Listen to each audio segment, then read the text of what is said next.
Hello friends, welcome all of you. So this is our last video on exception handling. यार I hope अभी तक का आपको सब कुछ समझ में आ गया होगा कि नेस्टेड कैसे वर्क करता है, ट्राई एक्सेप्ट फाइनली में क्या क्या वर्क फ्लो है। ये सारी चीजें मैं प्रीवियस वीडियो में बता चुका हूँ।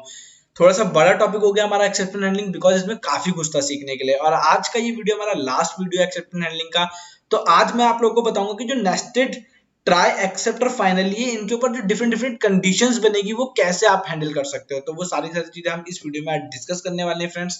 तो टाइम को ना वेस्ट करते हुए आइए डायरेक्टली स्टार्ट करते हैं। और यार स्टार्ट करने से पहले वीडियो को लाइक कर दो, चैनल को सब्सक्राइब कर दो और यार फ्रेंड्स के साथ शेयर करो अपने।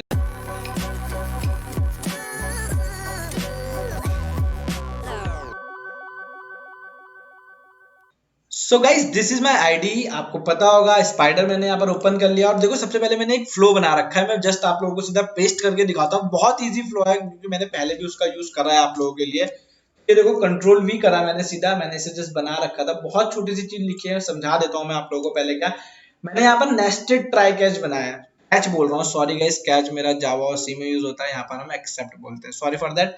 तो एक्सेप्ट मैंने क्या कर रखा है यहाँ पर, ट्राई और एक्सेप्ट मैंने नेस्टेड अप्रोच बना रखी है। अब मैं आपको ये दिखाऊंगा कि अगर किसी भी ब्लॉक में एरर रेज होगी तो वो हैंडल कैसे होगी। हमारा मोटिव ये है, जैसे कि हमने ट्राई एक्सेप्ट को करके देखा था, ओके, कि अगर उसका जो फ्लो था वहां पर अगर कोई एरर आ रही थी तो कैसे हैंडल हो रही थी। तो वही चीज हम यहाँ पर देखने वाले हैं। तो केस वन में मैं क्या बोलना चाह रहा हूँ आप लोगों के लिए। केस वन में मैं आप लोगों को सिंपल बोलूंगा कि if there is no exception. पहला कोड सिंपल है, अगर आप लोगों को दिख रहा होगा कोई एक्सेप्शन नहीं आएगी। क्यों? सीधा एग्जीक्यूट हो जाएगा, ये सीधा एग्जीक्यूट हो जाएगा, ये भी सीधा एग्जीक्यूट हो जाएगा। उसके बाद नॉर्मल से कोड है, कोई एरर नहीं आ रही है। ये ट्राई चलेगा, ये ट्राई चलेगा, ये वाला फाइनली चलेगा, उसके बाद आपका ये वाला फाइनली चलेगा और लास्ट में ये स्टेटमेंट चलेगी। ये स्टेटमेंट किसके इंटरनल है गाइस? अगर आप लोगों को दिख रहा होगा तो ये वाली स्टेटमेंट इस वाले ट्राई के अंदर है। बस मैंने क्या करा है, इसके बाद लिख दिया। मैं चाहता तो इसे यहाँ पर भी लिख सकता था, इस 3 के नीचे। तो यार ये थोड़ा सा बस फ्लो था जो मैं अभी आप लोगों को समझा रहा हूँ। मैं इसे एग्जीक्यूट करता हूँ और आप एक कॉपी पेन ले लो या नोटपैड ओपन कर लो और आप बताओ फ्लो में आउटपुट में क्या आएगा। आउटपुट में आएगा 1 2 3 4 5 6। ट्राई पूरा एग्जीक्यूट होगा। 6 के बाद आएगा 8, 8 के बाद क्या आएगा आपका 9 और 9 के बाद आएगा आपका 11 12। तो मैं लिख देता हूँ साइड में। और after that your normal termination. देखो क्या मैं यहाँ पर लिख देता हूँ, 1 2 3 4 5 6 7 नहीं चलेगा, 8 9 10 11 12। तो देखते हैं यही आउटपुट आ रहा है या नहीं आ रहा। उसके बाद नॉर्मल टर्मिनेशन। नॉर्मल टर्मिनेशन का मतलब कोई एरर नहीं आएगी। तो देखो 1 2 3 4 5 6 7 नहीं आएगा क्योंकि एक्सेप्ट है। फिर फाइनली चलेगा, उसके बाद आपका 9 चलेगा। Got it. 9 चलने के बाद आपका क्या 11 और 12 चलेगा। ये आपका मेन कोड में है, ये आपका फाइनली में है। एक्सेप्ट इसलिए नहीं करेगा क्योंकि कोई भी एरर नहीं है। एक्सेप्ट तब चलता है जब आपकी कोई एरर रेज हो, वो अल्टरनेट कोड है आपके लिए। तो ये था आपका केस नंबर 1। केस नंबर 2 पे चलते हैं। इसे मैं कॉपी कर लेता हूँ और इसे अभी के लिए मैं इसे कमेंट करता हूँ। फ्रेंड्स आप लोग गैस कीजिए, वीडियो पॉज कर करके। केस 2 में आपको बता देता हूँ और आप वीडियो पॉज करो और सीधा क्या करो, गैस करो कि क्या केस 2 जो भी मैं आप लोगों को बता रहा हूँ उसमें आपका आउटपुट क्या आएगा। इससे सबसे अच्छा सीखने का तरीका यही है कि आप क्या करो, वीडियो को पॉज करो और गैस करो कि आउटपुट क्या आएगा। केस 2 क्या बोल रहा है? केस 2 बहुत सिंपल है। केस 2 बोल रहा है if there is an exception. क्या एक एक्सेप्शन रेज हो गया आपकी, ये रही आपकी एक्सेप्शन। मैं बता देता हूँ, if an exception raised at statement number 2, की मतलब आपका जो भी स्टेटमेंट नंबर 2 है यहाँ पर, उसमें एक एरर रेज होगी। ये रही आपकी error, okay. And corresponding accept block matched with it. ये बोलना चाह रहा है कि ठीक है एक्सेप्शन तो आ गई आपकी, बट आपका जो ये एक्सेप्शन को हैंडल करने का क्या है, आपका एक्सेप्ट ब्लॉक है वो उससे मैच कर रहा है। तो आपको पता है कि जो एक्सेप्ट है यहाँ पर ये डिफॉल्ट वाला है, तो ये सारे की सारी जो भी एरर हो सकती है इसे हैंडल कर लेगा। इस केस में आप बताओ कि आउटपुट क्या आएगा। सो फ्रेंड्स इस केस में मेरे ओपिनियन में जो आउटपुट आएगा 1 के बाद यहाँ से आपका कोड टर्मिनेट हो जाएगा। तो जब यहाँ से आपका कोड टर्मिनेट होगा तो ना इसके इंटरनल जाएगा, ना इसके इंटरनल जाएगा, ना इसके इंटरनल जाएगा। क्योंकि अब मैंने प्रीवियस वीडियो में आपको बताया था फाइनली चलने के लिए उसका ट्राई चलना जरूरी है। तो ट्राई नहीं चलेगा तो फाइनली नहीं चलेगा। तो आपका जो आउटपुट आएगा 1 से सीधा जंप करके एक्सेप्ट में 10 और 11 देन 12। तो देखते हैं क्या आता है। 1 10 11 12 मैं बोल रहा हूँ, देखते हैं आउटपुट में क्या आता है। तो देखो वही आ रहा है 1 10 11 और 12 आ रहा है। क्या हुआ, यहाँ से कोड उठा, यहाँ टर्मिनेट हुआ, सीधा किसके गया पास गया, आउटर एक्सेप्ट के पास गया। तो 1 के बाद 10 के बाद 11 और लास्ट वाला तो आपका चलेगा ही चलेगा 12। सॉरी गाइस 9 भी आएगा। 9 को मैंने नहीं, अच्छा सॉरी 9 नहीं आएगा। 9 क्यों नहीं आएगा गाइस, थोड़ा सा कंफ्यूज हो गया था मैं। 9 इसलिए नहीं आएगा बिकॉज यहाँ से जब आपका कोड टर्मिनेट होगा तो ना तो ये वाली लाइन चलेगी और ना तो ये वाली लाइन चलेगी। इन दोनों में से कोई सा भी, मतलब इतना कोड आपका क्या हो जाएगा, स्किप हो जाएगा। Got it. तो आपका क्या आएगा 1, 10, 11 और 12 आएगा। यार आई होप आपको केस 2 समझ में आएगा कि अगर आपका क्या हो जाता है कि आउटर ट्राई ब्लॉक में क्या आ जाती है, एक एरर रेज हो जाती है आउटर ट्राई ब्लॉक में, तो आपका आउटपुट क्या आएगा, ये चीज मैं आपको दिखा चुका हूं। अब बात करते हैं केस नंबर 3 की। केस नंबर 3 क्या कहता है, केस नंबर 3 तो और भी इजी है। केस नंबर 3 सिंपल सी बात है, जो कि केस नंबर 2 था उसका अपोजिट। केस नंबर 3 क्या बोलेगा, बहुत इजी है कि क्या, कि अगर कोई एक्सेप्शन रेज होती है, कहां पर, स्टेटमेंट 2 पे, जहां पर पहले हुई थी, और जो उसका एक्सेप्ट ब्लॉक है वो मैच नहीं होता है, तो आ जाओ सेम सिनेरियो, कोड कॉपी करेंगे ये वाला पूरा का पूरा, और कॉपी करने के बाद इसे यहाँ पर पेस्ट करेंगे। तो मैंने देखो पेस्ट कर दिया। सिंपल सी बात बोल रहा हूँ कि यहाँ पे अगर आपकी कोई एक्सेप्शन रेज हो रही है, और ये जो एक्सेप्ट ब्लॉक है ये बोल रहा है कि मैं तो यहाँ पर सिर्फ और सिर्फ क्या हैंडल करूंगा, वैल्यू एरर, बाकी कोई भी एरर आए मुझे कोई मतलब नहीं है, मैं तो इसलिए बैठा हूँ कि अगर वैल्यू एरर आएगी तभी मैनेज करूंगा। तो क्या हो रहा है, ये तो जीरो डिवीजन एरर फेंक रहा है, और यहाँ पर क्या आ रहा है आपका वैल्यू एरर। तो यार इस केस में आपका आउटपुट क्या आएगा फ्रेंड्स, आपका आउटपुट क्या आएगा, 1 से आपका कोड टर्मिनेट होकर यहाँ पर आएगा, बट यहाँ पे क्या होगा, ये इसे क्या कर देगा, बाउंस कर देगा, मतलब कि ये तो जीरो डिवीजन एरर और ये क्या है आपकी वैल्यू एरर, तो मैच नहीं हो रही है फ्रेंड्स। तो क्या होगा, एबनॉर्मल टर्मिनेशन, मतलब 1 आएगा, 1 के बाद आपका फाइनली चलेगा, फाइनली के बाद एबनॉर्मल टर्मिनेशन, मतलब क्या आउटपुट में आएगा 1, 11 एंड देन एबनॉर्मल टर्मिनेशन किसे कहते हैं, इसे कहते हैं जब आपको कुछ ऐसा मिल जाता है, मतलब आपकी ये वाली लाइन एग्जीक्यूट ही नहीं हुई है, आपका कोड एबनॉर्मली टर्मिनेट हुआ, तो 1 चला और 11 चला और आपका कोड एबनॉर्मली टर्मिनेट हो गया। तो this is your case number 3। I hope आपको ये भी समझ में आएगा गाइस, छोटी छोटी चीजें सेम कोड में मैं बस आपको चेंजेस कर करके दिखा रहा हूँ, इसलिए लिख रहा हूँ कि ये फाइल आपको डिस्क्रिप्शन में मिल जाएगी, आपको कोई डाउट नहीं आएगा, आप इस फाइल को डाउनलोड कीजिए, इसे जस्ट ऑब्जर्व कीजिए। ओके, इसीलिए मैं हर केस को आप लोगों को अपने आप से चला चला के दिखा रहा हूँ। अब बात करते हैं केस नंबर 4 की। तो केस नंबर 4 यार और भी ज्यादा आसान है। क्या बोल रहा हूँ, if an exception raised at statement 5 and inner except block matched, मतलब बोलना क्या चाह रहा है, बहुत इजी भाषा में इसने अपनी बात बोल दी है। ये बोल रहा है कुछ नहीं, error raise at statement number 5, मतलब कि इनर ट्राई ब्लॉक में, कहां पर, इनर ट्राई ब्लॉक में कोई एरर रेज होगी आपकी, ये रही एरर, और इस एरर को हैंडल करने के लिए जो ये एक्सेप्ट ब्लॉक है ये मैच हो जाता है। तो मैच का मतलब है ये जीरो डिवीजन एरर देगा, और ये क्या है, डिफॉल्ट है। डिफॉल्ट क्या करता है, सारी हर तरह के एरर को क्या कर लेता है, मैनेज कर लेता है। इस केस में आपका जो आउटपुट है वो क्या आएगा, तो आइए फ्रेंड्स देखते हैं क्या आएगा। 1 2 3 फ्रॉम माय पर्सपेक्टिव क्या आएगा, 1 2 3, 3 के बाद यहां पर जाएगा 4, 4 के बाद क्या होगा, यहां से ब्रेक होगा, यहां पर आएगा 4 के बाद आएगा 7, 7 के बाद आएगा 8, फाइनली वाला क्यों आएगा, क्योंकि इसका ट्राई चल चुका है। तो 1 2 3 4, 4 के बाद आएगा आपका 7, देन 8, उसके बाद क्या ये 9 आएगा या नहीं आएगा, जी हाँ फ्रेंड्स जरूर आएगा आपका 9, क्यों, क्योंकि ये आउटर के पास है। आएगा या नहीं आएगा, सोच के बताओ। तो दैट्स द क्वेश्चन, ये 9 आना चाहिए या नहीं आना चाहिए, ये आप लोग मुझे बताओगे। तो देखो क्यों आएगा, क्योंकि ये आउटर के पास है। Got it.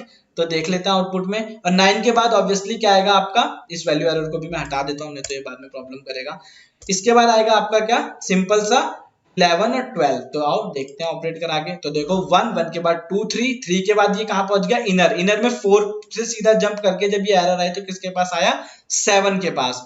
7 के पास आने के बाद 8 को एग्जीक्यूट कराया, क्योंकि एक्सेप्ट चला, उसके बाद फाइनली चला, फाइनली के बाद ये वाला आउटर ट्राई में जो ये प्रिंट स्टेटमेंट थी 9 के बाद आपका फिर से क्या, आपका फाइनली ब्लॉक। एक्सेप्ट इसलिए नहीं चला क्योंकि ट्राई चल रहा है, ये वाला आपको पता है, या तो ट्राई चलेगा या तो एक्सेप्ट चलेगा। ये इससे कनेक्टेड है और ये वाला कोड पूरा इससे कनेक्टेड है, मतलब इसकी अपनी पूरी एक दुनिया है और इसकी अपनी पूरी एक दुनिया है। ये जो बाहर वाला है इसका इससे कोई लेना देना नहीं और इसका इससे कोई लेना देना नहीं है। ओके, लेना देना तो है, मतलब अभी नहीं है, इस सिचुएशन में नहीं है। तो सिंपल सा आपका ये आउटपुट आ गया है। और कैसा टर्मिनेशन हुआ है, ग्रेसफुल टर्मिनेशन। ग्रेसफुल टर्मिनेशन बोलने का मतलब है आपका एरर आने के बाद भी आपका कोड पूरा एग्जीक्यूट हो रहा है। तो आइए इसे भी कमेंट कर देते हैं। इसके बाद वाला केस देखते हैं, केस नंबर 5, और उसे बताने की मुझे लगता नहीं कि आपको जरूरत होगी। केस नंबर 5 क्या बोल रहा है, केस नंबर 5 बोल रहा है कि अगर क्या होता है, इसे भी कॉपी करना पड़ेगा मुझे, तो इसे भी कॉपी कर लेते हैं। सिंपल सी बात बोल रहा है केस नंबर 5। केस नंबर 5 ये बोल रहा है कि if an exception raised at statement 5, सही बात है, and inner except block not matched, मतलब ये वाला मैच नहीं करेगा, जैसे कि आउटर के साथ अभी हमने देखा था। ये आया, ये चीज सेम है। और इसके बाद ये क्या बोल रहा है कि जो इनर वाला ये जीरो डिवीजन एरर थ्रो करेगा, और ये बोल रहा है कि मैं तो वैल्यू एरर, या फिर वैल्यू एरर नहीं, ये बोल रहा है मैं तो एक्सेप्ट करूंगा file not found error. Okay, file not found error बोल रहा है कि यार ठीक है, मैं तो ये एरर हैंडल करने बैठा हूँ, तुम चाहे कुछ भी भेजो, मुझे कोई मतलब नहीं है। इस केस में क्या होगा, फ्रेंड इस केस में क्या होगा मैं बता देता हूँ। ये क्या करेगा, 1 आएगा, 2 आएगा, 3 आएगा, 3 के बाद 4 पे आएगा। जैसे 5 पे एरर 5 के पास ये पहुंचेगा, 5 कहां थ्रो करेगा, यहाँ पे 5 कहां थ्रो करेगा, यहाँ पे। जैसे यहाँ पर आपका फ्लो पहुंचेगा, ये बोलेगा कि यार मैं तो जीरो डिवीजन एरर के लिए आया हूँ, बट यहाँ तो फाइल नॉट फाउंड एरर है, तो ये भी एग्जीक्यूट नहीं होगा। उसके बाद सीधा कहां पर जाएगा आपका फ्लो, उसके बाद आपका सीधा फ्लो जाएगा फाइनली के पास। तो अब यहां से आपका सिचुएशन बनता है कि फाइनली चलेगा या फिर आपका ये चलेगा।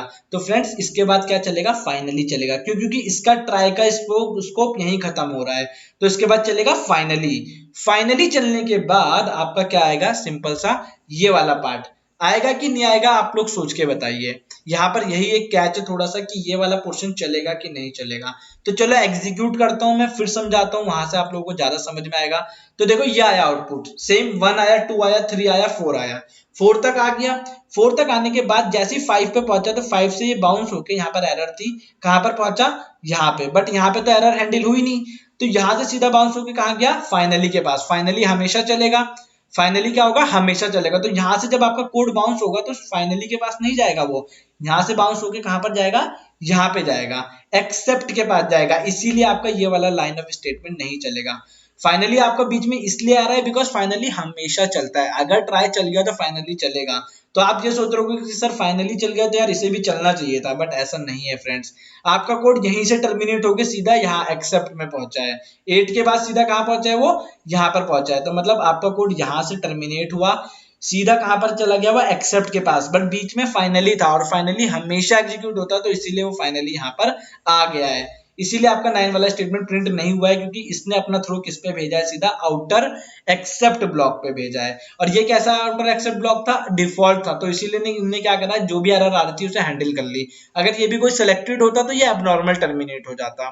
तो ये केस यार अपने आप से आप बना के देखना। अभी के लिए आई होप यार मैं आप लोगों को समझा पा रहा हूँ कि ये हुआ क्या है। यहाँ से जो भी एरर आई ये हैंडल नहीं कर पाया, इसने सीधा थ्रो करा यहाँ पर, तो ये क्या था, डिफॉल्ट। तो डिफॉल्ट था तो इसने हैंडल कर ली। बट अगर ये कोई सिलेक्टेड होता, जैसे कि ये होता कोई वैल्यू एरर या फाइल नॉट फाउंड एरर या फिर नेम्ड एरर, तो ये भी क्या करता, क्या दे देता मुझे, अब नॉर्मल टर्मिनेशन। बट इसने नहीं दिया, क्यों, क्योंकि ये कैसा है, डिफॉल्ट है, और डिफॉल्ट में कुछ भी एक्सेप्ट हो जाएगा। तो जब ये चल गया, इसके बाद सीधा क्या चला आपका, फाइनली, और फाइनली के बाद ये वाला प्रोसेस चला। तो ये होगा जब आपका क्या, इनर वाला मैच नहीं होगा।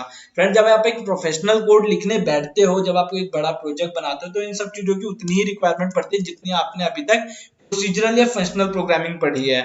ओके, अगर आपका इसमें अच्छा कमांड है तो यार आप कैसा भी, कोई भी कोड आ जाए आपके सामने, आप लोग देख के उसे घबराओगे नहीं। आप लोग देखते होगे कि यार कोई प्रोफेशनल कोड देख के आपको लगता होगा कि यार ये क्या लिखा है, तो यार उन्हें इन सब चीजों की बहुत अच्छी नॉलेज होती है।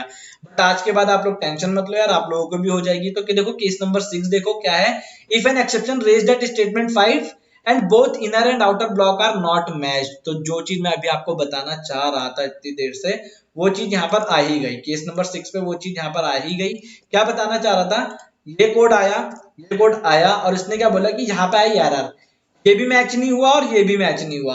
ये बोल रहा है कि मैं तो वैल्यू एरर के लिए बैठा हूँ, दैट्स इट, वैल्यू एरर। तो क्या होगा, ना ये मैच होगा ना ये मैच होगा, तो अब आपका आउटपुट क्या आएगा, अब आपका आउटपुट जो आएगा मैं यहाँ पर दिखा देता हूँ। तो एक बार और ऑपरेट कराया मैंने, ये आ रहा है आपका आउटपुट। आउटपुट ऑब्जर्व करते हैं फ्रेंड्स, हुआ क्या एक्चुअली। सबसे पहले हेलो 1 चला, सबसे पहले हेलो 1, हेलो 2, हेलो 3, यहाँ तक चल गया। फिर इनर में आया हेलो 4, यहाँ पर आने के बाद यहाँ से आई मेरी एरर, यहाँ से आई मेरी एरर, और ये मैच नहीं हुई, ये इसके साथ मैच नहीं हुई। ये बोल रहा जीरो डिवीजन, ये बोल रहा फाइल नॉट फाउंड। इनने बोला ठीक है चल, मैं मैच नहीं कर रहा, मैं तुझे कहाँ भेजता हूँ, आउटर के पास। आउटर ने बोला भाई मैं भी हैंडल नहीं करूंगा। आउटर ने क्या बोला, मैं भी हैंडल नहीं करूंगा। ओके, बट इन दोनों के बीच में कौन था, इनर फाइनली था। तो देखो वो इनर फाइनली यहाँ पर आ गया। इसने क्या बोला, मैं भी मैच नहीं करूंगा, मैं भी इसे भेज रहा हूं। तो इसने उठा के सीधा कोड को बाहर फेंक दिया। इसने बाहर फेंक दिया और आपका कोड एबनॉर्मली टर्मिनेट हो गया। बट फाइनली हर केस में चलता है, तो इसीलिए ये दोनों फाइनली उसके बाद प्रिंट हुए हैं। एक ये वाला फाइनली प्रिंट हुआ है और आपका एक ये वाला फाइनली प्रिंट हुआ है। तो इस वाले फाइनली को भी आप यहाँ पर फाइनली लिख लो, तो भी आप लोगों को ज्यादा अच्छे से समझ में आ जाएगा, नहीं तो आप लोग कंफ्यूज होते रहोगे। तो देखो, जब आपका कोड टर्मिनेशन हुआ है तो सिर्फ उसके बाद आपके फाइनली चले हैं बस, और कोई आउटपुट नहीं आया। एक्सेप्ट नहीं चला है वहां पे। क्यों नहीं चला है? ना ये हैंडल कर पाया और ना ये हैंडल कर पाया। टर्मिनेशन कैसे हुआ है? Abnormal termination. तो यार कोई ऐसा सिचुएशन बनता है तो आप इसके लिए पहले से ही रेडी रहना। इसे पढ़ाने का मोटिव ही यही है कि चीजें आपके माइंड में खुद ब खुद चले। कोड लिखने से पहले आपके माइंड में लॉजिक बन जाए कि यार चलने वाला क्या, एक्चुअली अगर मैं ऐसा करूंगा तो होगा क्या। ओके, आगे देखते हैं। तो ये क्या था मेरा case number, I think it's case number 6। Case number 7 देखते हैं गाइस। एक दो केसेस इसमें एक्स्ट्रा है, वो मैं सारे आपको बता दूंगा, कोई प्रॉब्लम नहीं है, बट इजी है। बात करते हैं केस नंबर 7 की। केस नंबर 7 क्या बोलना चाहता है? केस नंबर 7 बोलना चाहता है, if an exception raised at statement number 7। हम थोड़ा थोड़ा सा नीचे बढ़ते जा रहे हैं, तो मैं इसे फिर से कॉपी करता हूं और इसे कॉपी करने के बाद मैं यहाँ पर पेस्ट कर देता हूं। बोल रहा है कि यार कुछ नहीं होता, बस एक छोटी सी चीज होगी। आपका जो इस बार का जो आपका एक्सेप्शन आएगा वो क्या आएगा? जस्ट एक सेकंड में इसे थोड़ा सा सही कर लेता हूँ। क्या बोला जा रहा है कि अगर आपका जो इस बार एक्सेप्शन आएगा वो यहाँ पर आएगा, यहाँ पर आएगा, यहाँ पर। बट आपको पता है यहाँ पर पहुंचने के लिए मुझे क्या करना पड़ेगा? इससे वॉइड करना पड़ेगा, तो इसे भी वॉइड कर देते हैं। एक्सेप्ट में तो तभी आओगे ना जब ट्राई को वॉइड करोगे। तो यहाँ से जो एरर आएगी उसे हैंडल करके आप यहाँ पहुंचोगे। यहाँ पर आप लोग पहुंचे, आप लोग अब सोचो क्या होगा। आपका जो एरर है वो मैनेज होगा कि नहीं होगा? फ्रेंड्स, इजीली मैनेज हो जाएगा। क्यों? क्योंकि ये थ्रो करेगा इसे, यहां से जो एक्सेप्शन आएगी वो किसे थ्रो करेगा? इससे थ्रो करेगा, और बीच में बस क्या एग्जीक्यूट होगा? एक फाइनली एग्जीक्यूट होगा। तो मेरे हिसाब से आउटपुट आना चाहिए 1। ओके, आप लोग भी गेस करो जैसे मैं कर रहा हूं। मेरे अकॉर्डिंग जो आउटपुट आएगा वो क्या आएगा? 1 2 3 4 8। 4 के बाद क्या आएगा? सीधा 8। Okay, finally. और 8 के बाद क्या आएगा आपका? 10। क्यों? क्योंकि डिफॉल्ट एक्सेप्ट ब्लॉक है। और 10 के बाद आपका क्या आएगा? 11। और 11 के बाद आएगा आपका 12। और दैट्स इट, नॉर्मल टर्मिनेशन। तो देखो 1 2 3 4 8 10 11 12। तो ये नॉर्मल टर्मिनेशन था यार। आई होप आपको समझ में आया होगा। मतलब जो इनर एक्सेप्ट ने भी जो थ्रो करा, मतलब इसने भी जो थ्रो करा वो इसने संभाल लिया, नहीं तो ये यहाँ पर ही अब नॉर्मली टर्मिनेट हो जाता। इसने भी जो भी गंदगी फैलाई उससे संभालने वाला कौन था? ये एक्सेप्ट था। तो यार this is your case number 7। जबकि क्या होगा आपका, ये भी वॉइड हो रहा है और ये भी वॉइड हो रहा है, तो कौन संभाल रहा है आपका? ये आउटर एक्सेप्ट इसे इजीली हैंडल कर रहा है। तो ये क्या था आपका? केस नंबर 7 था। आगे देखते हैं। तो केस नंबर 8 क्या हो सकता है फ्रेंड्स? सोच के बताओ। तो देखो मैंने इसको कॉपी कर लिया और मैं फिर से इसे कमेंट कर देता हूँ। तो केस नंबर 8 तो बहुत ही इजी है, बहुत ज्यादा ही इजी है। बस मैं क्या नॉट लगाऊंगा एक, आप लोगों को भी समझ में आ रहा होगा। नॉट कहाँ लगेगा? यहाँ पे, नॉट मैच्ड। बोलने का क्या मतलब है? सेम सिनेरियो है, बट ये भी क्या होता है, ये भी बोलता है कि मैं भी क्या हूँ? एक सिलेक्टेड ब्लॉक हूँ, वैल्यू एरर हूँ मैं वैल्यू एरर ही हैंडल कर सकता हूँ, बाकी कुछ नहीं हैंडल कर सकता। तो इस केस में क्या होगा? तो इस केस को भी चला के देख लेते हैं। जैसे मैं ऑपरेट कराऊंगा तो देखो क्या देगा। यहाँ से आएगा आउटपुट 1 चलेगा, 2 चलेगा, 3 चलेगा, 4 चलेगा। यहाँ से टर्मिनेट होगा, सीधा कहाँ जाएगा? यहाँ जाएगा। यहाँ से टर्मिनेट होकर यहाँ जाएगा, बट ये भी प्रिंट नहीं होगा, ये भी प्रिंट नहीं होगा। क्यों नहीं होगा?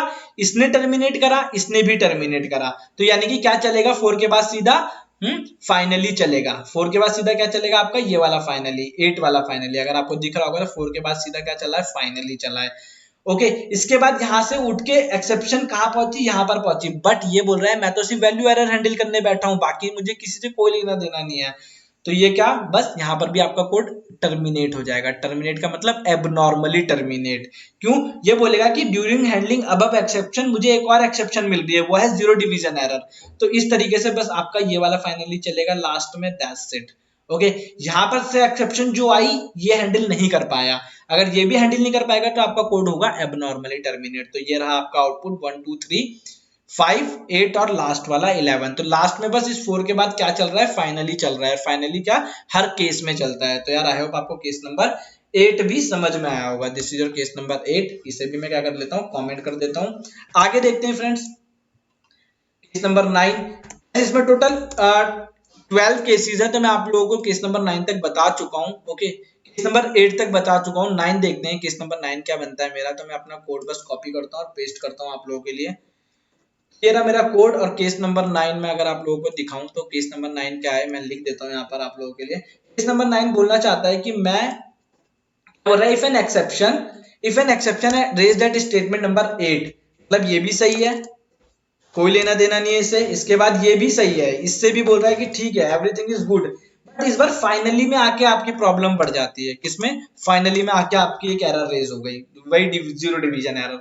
अब क्या होगा फ्रेंड्स? अब क्या होगा सोचो, आपका आउटपुट क्या आएगा? तो इसे रिफ्रेश कर लेते हैं, काफी भर चुका है ये। फाइनली में धीरे धीरे देखो हम नीचे की तरफ ही आ रहे हैं। हमने हर एक सिचुएशन में, हर एक पोजीशन में एरर को लगा के देखा है कि मेरा आउटपुट क्या आ सकता है। तो देखो इसे एग्जीक्यूट कराया तो देखो मुझे क्या मिल रहा है, ग्रेसफुल टर्मिनेशन, मतलब कि ये चला, ये चला, ये चला, ये चला, ये चला, ये भी चला, यहां तक पूरा कोड चला 6 तक। उसके बाद एक्सेप्ट में जाएगा नहीं, एक्सेप्ट में जब जाएगा नहीं किसके पास जाएगा? सीधा फाइनली के पास। तो जैसे ही फाइनली के पास पहुंचा और फाइनली ने बोला यार मैं इस एक्सेप्शन को क्या कर रहा हूँ, रेज कर रहा हूँ, तो जैसे ही एक्सेप्शन रेज हुई इसने बोला कर दे भाई, कोई प्रॉब्लम नहीं है, मैं बैठा हूँ हैंडल करने के लिए। कौन? Outer default except block, outer default except block. Got it? तो इसने क्या करा, अगर आप यहाँ पर अच्छे से देखोगे तो इनर फाइनली नहीं चला है। क्यों नहीं चला है?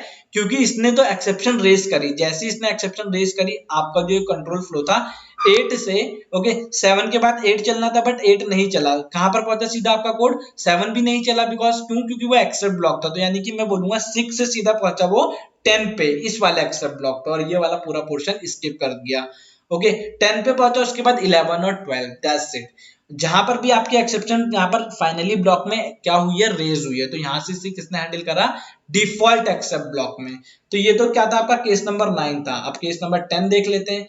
गैस छोटी छोटी सी बातें हैं, बस कोड उसमें थोड़ा सा बड़ा बड़ा लग रहा है समझाने के लिए। इसमें आप लोगों को खुद ब खुद ही पता चल गया होगा कि मैं क्या करने वाला हूँ। मैं कुछ नहीं करने वाला हूँ, मैं बस क्या लगाऊंगा, नॉट, नॉट मैच्ड। मतलब बोलना क्या चाह रहा है, सब कुछ सही है, सब कुछ सही है। ओके इस केस में क्या सब कुछ यही होगा, बट ये बोलेगा कि भाई मैं सेलेक्टेड ब्लॉक हूँ, सेलेक्टेड ब्लॉक हूँ, मैं वैल्यू एरर को ही हैंडल करूंगा। मैं नहीं जानता हूँ जो भी एरर आएगी, मुझे नहीं पता है क्या नहीं है, मुझे तो वैल्यू एरर से मतलब है। अब क्या होगा? तो फ्रेंड्स अब होगा क्या, आपका 1 आएगा, 2 आएगा, 3 आएगा, 4 आएगा, 5 आएगा, 6 आएगा। 6 के बाद सीधा क्या आएगा, ट्राई करेगा कि मैं यहाँ पहुंचूं। क्यों? क्योंकि फाइनली में तो आपकी एरर रेज हुई, फाइनली में पहुंचेगा, यहाँ से एरर रेज होगी। एरर जैसे रेज होगी वो सोचेगा कि मैं इसके पास जाता हूँ, बट ये भी क्या बोलेगा, मैं हैंडल नहीं करूंगा। यहाँ तक तो सही चला, 1 चला, 2 चला, 3 चला, 4 चला, 5 चला, 6 चला, यहाँ तक सब कुछ सही था। बट इसके बाद एक्सेप्ट चलेगा नहीं, तो मैं फाइनली में पहुंचूंगा। जैसे ही मैं फाइनली पे पहुंचा, यहाँ से एरर रेज हुई, यहाँ से जैसे ही एरर रेज हुई, यहाँ पर आगे देखा गया कि क्या इसे ये हैंडलर कौन बैठा था, वैल्यू एरर। यहाँ से क्या दिया, जीरो डिवीजन एरर। तो ये दोनों मैच नहीं हुए, ये दोनों मैच नहीं हुए। तो इसके बाद सीधा क्या चला है आपका, फाइनली चला है। फाइनली चलने के बाद बस आपका क्या हुआ है, एबनॉर्मल टर्मिनेशन। यहाँ पर क्या होगा, अगर फाइनली में कोई एरर रेज होती है और जो उसका आउटर पार्ट है वो मैच नहीं होता है, तो बस क्या होगा, पूरा कोड एबनॉर्मली टर्मिनेट होगा और आपका फाइनली वाला पार्ट प्रिंट हो जाएगा। केस नंबर 11 देखते हैं यार, केस नंबर 11 क्या है। ओके थोड़ा सा चीजें बस कंप्लीट होने वाला है, थोड़ा सा ये वीडियो लेंथी हो रहा है, बट कोई प्रॉब्लम नहीं है, लास्ट वीडियो है तो इतना तो चलता है। तो देखो इसे भी मैंने क्या करा, कमेंट कर दिया, और कमेंट करने के बाद फ्रेंड्स मैंने क्या करा, simple, if an exception raised at statement 9 and except block is matched, same चीज है, इसे कॉपी करूंगा यहाँ से यहाँ तक। क्या बोल रहा है ये, अब अगर क्या होता है कि जो ये स्टेटमेंट नंबर 9 है, इसे भी मैं क्या कर लेता हूँ, हटा लेता हूँ, और जो ये क्या है आपका स्टेटमेंट नंबर 9 है, यहाँ पर अगर कोई एरर रेज होती है, तो यहाँ पर कोई एरर रेज होती है तो क्या होगा, क्या होगा फ्रेंड्स सोचो। ये कहां पर हो रही है, आपकी ट्राई ब्लॉक में हो रही है, ये ट्राई ब्लॉक में हो रही है। तो क्या होगा, सिंपल 1 चलेगा, 2 चलेगा, 3 चलेगा, 4 5 6 चलेगा, 8 चलेगा। देखते हैं, आ जाओ, ठीक है। तो 1 2 3 4 5 6 8, यहां तक मैंने सही बताया था। उसके बाद क्या हुआ, यहां से आई एक्सेप्शन, इस एक्सेप्शन को किसने हैंडल करा, इसने हैंडल करा। तो यानी 9 ना चल के कौन चलेगा, 10 चलेगा। 9 ना चल के कौन चलेगा, 10 चलेगा, और 10 के बाद सिंपल 11 और 12। तो ये सिंपल एग्जीक्यूशन था, मतलब आपके आउटर ब्लॉक में कहीं एरर आ रही है। तो this is your case number 11। तो इसे भी मैं कमेंट कर देता हूँ, दैट्स इट यार। फ्रेंड जैसा कि मैंने बोला था आप लोगों को कि क्या मेरे पास कितने 11 to 12 केसेस हैं। आई होप मैंने आपको सारे कवर करा दिए हैं, सारे कवर हो चुके हैं मेरे 11 के 11 केसेस। पर एक लास्ट केस जो 12th केस है वो क्या है, देख लो, यहाँ पर मैं लिख रहा हूँ आप लोगों के लिए, केस नंबर 12। तो केस नंबर 12 क्या बोलता है कि if an exception raised at statement number 11 okay और 12 कि बोल रहा है कि अगर आपका कोई भी एरर यहाँ पर आ जाता है यहाँ पर, तो वो क्या होगा, हमेशा एबनॉर्मली टर्मिनेट होगा, बिकॉज आप इसे हैंडल नहीं कर सकते हो, या फिर आप यहाँ पर भी ट्राई एक्सेप्ट वगैरह लगाओ नेस्टेड में तो कर सकते हो, बट अभी के लिए क्या नहीं कर सकते हो, तो वो क्या होगा, एबनॉर्मली टर्मिनेट होगा। तो friends this is all about your nested try catch and except. मैंने सारे केसेस आप लोगों को बता दिए यार, आई होप आपको हर चीज डीप में क्लियर होगी। अब आपको फ्यूचर में इससे रिलेटेड तो कोई प्रॉब्लम नहीं आने वाली, आप इसे एक बार खुद एग्जीक्यूट करा के देखिए, तब आपको अच्छे से चीजें समझ में आ जाएगी। और जाते जाते यार एक आप लोगों को बोनस पॉइंट देना चाहूंगा, या बोनस टिप समझ लो आप लोग, क्या ये रहा आपका कोड, बाकी ऊपर का सारा कमेंट है, इसमें क्या है एल्स। अब ये एल्स क्या होता है, क्योंकि यार वीडियो थोड़ा लेंथी तो हो ही गया, तो यार जाते जाते वाइंड अप करते हैं, पूरा खत्म करते हैं इसे। क्या बोल रहा हूँ, केस नंबर 12 को तो हटा ही देते हैं, केस नंबर 12 इसका, यहाँ पर क्या है एल्स, मैं क्या पढ़ने जा रहा हूँ, एल्स पार्ट पढ़ने जा रहा हूँ, कि आप अपने ट्राई एक्सेप्ट के साथ फाइनली के साथ एल्स का भी यूज कर सकते हो। कैसे कर सकते हो, छोटा सा कीवर्ड है, एल्स क्या होता है, कैसे वर्क करता है, तो मैं बस आप लोगों को बता देता हूँ यहाँ पर, इसे कमेंट कर देते हैं, मैंने बस एक सिंपल सा कोड लिखा है, इससे आपको समझ में आ जाएगा। तो क्या है ये कोड, आई एक्सेप्ट एल्स और फाइनली, मैं इसे चलाता हूं, मैंने चलाया, आउटपुट में देखो क्या आ रहा, आउटपुट में अगर आप ऑब्जर्व करोगे तो क्या आ रहा है, सिंपल सी चीज आ रही है, सबसे पहले लिखा आ रहा है ट्राई, फिर लिखा आ रहा है क्या एल्स, फिर आ रहा है फाइनली। आई एल्स और फाइनली बोलने का क्या मतलब है, एल्स स्टेटमेंट आप तब लगाते हो जब आपको एक्सेप्ट प्रिंट नहीं कराना होता है, मतलब कि एक्सेप्ट और एल्स दोनों एक दूसरे से कनेक्टेड हैं, एक्सेप्ट और एल्स एक दूसरे से क्या है, कनेक्टेड है पूरी तरीके से। एल्स तब चलता है फ्रेंड्स जब आपका एक्सेप्ट नहीं चलता है, एल्स कब चलेगा, जब आपका एक्सेप्ट नहीं चलेगा। ओके तो ये चीज आपको याद रखनी है। एल्स हम इसलिए लिख देते हैं कि सपोज करो कभी हमने ट्राई लिखा, उसके बाद हमें कोई भी आउटपुट शो कराना है, डिस्प्ले कराना है, तो हम एल्स का यूज कर लेते हैं, ये आपका ऑप्शनल पैरामीटर है। ओके बट क्या करें, है तो बताना तो पड़ेगा ही, बट ये चीज आपको हमेशा याद रखनी पड़ेगी, क्या बिना बिना एक्सेप्ट के एल्स नहीं चल सकता है, बिना एक्सेप्ट के एल्स नहीं चल सकता है। तो इसे मैं कमेंट कर देता हूँ ऊपर वाले को, नीचे वाले से आपको समझाने की कोशिश करता हूँ। क्या लिखा है मैंने यहाँ पे, मैंने लिखा है ट्राई 10/0, एक्सेप्ट में क्या लगा दिया, 0 डिवीजन एरर। तो देखो इसका आउटपुट क्या आएगा, मैं इसे ऑपरेट करता हूँ, यहाँ पर आउटपुट में क्या शो हो रहा है, एक्सेप्ट और फाइनली, एक्सेप्ट और फाइनली शो हो रहा है। ये लाइन भी प्रिंट हो रही है, इसे भी मैं एक काम करता हूँ कमेंट कर देता हूँ, देख के अच्छी नहीं लग रही है ये। देखो अब चलाता हूं, क्या आ रहा है मेरे पास, एक्सेप्ट आ रहा है और फाइनली आ रहा है। ओके अब अगर मैं क्या करता हूं, इसमें इस एरर को हटा देता हूं, तब देखते हैं क्या होता है, तब चीजें आपको ज्यादा क्लियर हो जाएंगी। तो देखो इसे हटाया और जैसे इसे मैंने ऑपरेट कराया, क्या चल रहा है, ट्राई एल्स और फाइनली। तो देखो यही चीज है इसमें कि अगर एक्सेप्ट चलेगा तो फाइनली नहीं चलेगा, ओके सॉरी, अगर एक्सेप्ट चलेगा तो एल्स नहीं चलेगा, और अगर एल्स चलेगा तो एक्सेप्ट नहीं चलेगा। ये चीज आपको पता होनी चाहिए, अगर एक्सेप्ट का एग्जीक्यूशन हो गया तो एल्स का नहीं होगा। गॉट इट, ऊपर मैंने यही दिखाया आपको, ये देखो यहाँ पर अभी क्या चल रहा है, एल्स चल रहा है, बट जैसे ही मैंने एक्सेप्ट में अपना कोड भेज दिया, मैंने किस में भेज दिया, एक्सेप्ट में, तो क्या क्या चला आपका, एक्सेप्ट चला, फाइनली चला, बट एल्स नहीं चला। और एक चीज और, अगर आप सोचो कि आप एक्सेप्ट यहां से हटा दो, ओके आपको पता है ट्राई चल सकता है ना बिना एक्सेप्ट के, ट्राई चल सकता है बिना एक्सेप्ट के, बट अगर आप सोचो क्या कि आप एल्स को चला दो बिना एक्सेप्ट के, तो ये पॉसिबल नहीं है। एल्स को अपने आप को चलाने के लिए ट्राई की रिक्वायरमेंट पड़ेगी ही पड़ेगी। ओके जैसे कि एक्सेप्ट को जरूरत पड़ती है ट्राई की, वैसे ही एल्स को जरूरत पड़ती है एक्सेप्ट की। ये डिपेंडेंट केस है, गॉट इट। क्या एल्स आपका ऑप्शनल तो है, एल्स आपका ऑप्शनल तो है, बट अगर आप उसे चलाओगे तो उसके लिए आपको एक्सेप्ट लिखना जरूरी है। विदाउट एक्सेप्ट, ये देखो क्या लिखा मैंने, without except else not working, PVM not invoke them. PVM जो हमारा पाइथन वर्चुअल मशीन है वो उसे चलने नहीं देगा। तो यार इट्स 30 मिनट्स वीडियो, थोड़ा सा वीडियो लेंथी हो गया मुझे पता है, बट कोई प्रॉब्लम नहीं है, इसमें मैंने आपका एक्सेप्शन हैंडलिंग खत्म करा दिया है, हर कुछ बता दिया है। इसके अलावा अगर कुछ बचता है तो यार आप लोग मुझे बताओ। एक चीज बची है बट वो मैं आप लोगों को नहीं बताऊंगा अभी, वो जब हम ऊप्स पढ़ेंगे तब मैं आप लोगों को बताऊंगा। तो उस एक चीज को छोड़ के आपके पास अब एक्सेप्शन हैंडलिंग में कुछ ऐसा नहीं बचा है कि आप लोगों को नहीं आता है। हर एक केस, हर एक सिचुएशन बता चुका हूं। समझ नहीं आया फ्रेंड्स तो यार वीडियो को रिवाइंड करके आप 100 बार चला के देखो, आपको चीजें समझ में आ जाएगी। बार बार प्रैक्टिस करोगे, coding is all about practice. अगर आप जितना प्रैक्टिस करोगे आपको उतनी ज्यादा चीजें समझ में आएंगी। तो इसके बाद से हम कुछ नया टॉपिक स्टार्ट करेंगे, बट इट्स ऑल अबाउट यार एक्सेप्शन हैंडलिंग। तो यार मुझे बताओ कमेंट्स में कि आप लोगों को एक्सेप्शन हैंडलिंग कितना समझ में आया और आप लोगों को और कितना जानना है इसके बारे में, बिकॉज मुझे अभी एक्सरसाइज सीरीज भी बनानी है इसके ऊपर, तो यार मैं उसमें कंटिन्यू करूंगा बाकी का। तो अभी इस वीडियो में इतना ही, मिलते हैं गाइज नेक्स्ट वीडियो में। Till then thank you, bye bye guys. और जाने से पहले वीडियो लाइक कर दो, क्योंकि बहुत मेहनत करी है सीरीज को बनाने के लिए, तो यार वीडियो को लाइक करो। मिलते हैं नेक्स्ट वीडियो में, बाय बाय गाइज।